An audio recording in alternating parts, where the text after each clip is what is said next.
Pəncərədən baxıram, şəhər yenə soyuqdur.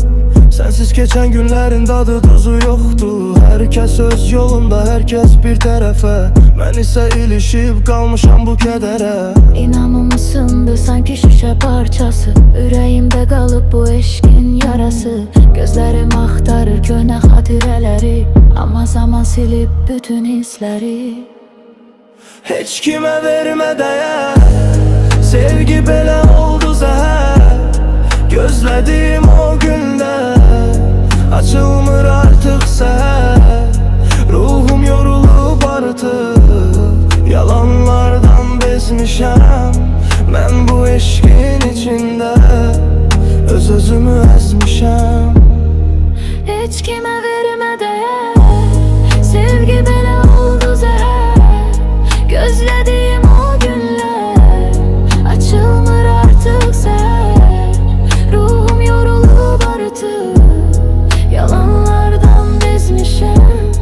Mən bu eşqin içində öz-özümü əzmişəm. Müasir dünyada hisslər bir oyun imiş. Sevgi dedikləri sadəcə bir yalan imiş. Hər kəs maska taxıb gəzir bu küçələrdə. Həqiqət gizlənib ən dərini kölgələrdə. Telefon ekranında qalan son mesajın hələ də yandırır, yoxdur heç alacın. Sən ekdin, mən isə bu boşluqda təkəm. Bu ağır yükü mən necə tək çəkəm? Dostlar deyir keçər, amma keçmir bu ağrı. Sanki ürəyimdə partlayır bir vulkan dağı. Sədaqət axtardım, xəyanət tapdım mən. Bu qaranlıq yolda tənha azdım mən. Heç kimə vermə dəyər, sevgi belə oldu zəhər. Gözlədiyim o günlər açılmır artıq səhər. Ruhum yorulub artıq, yalanlardan bezmişəm. Mən bu eşqin içində öz-özümü əzmişəm.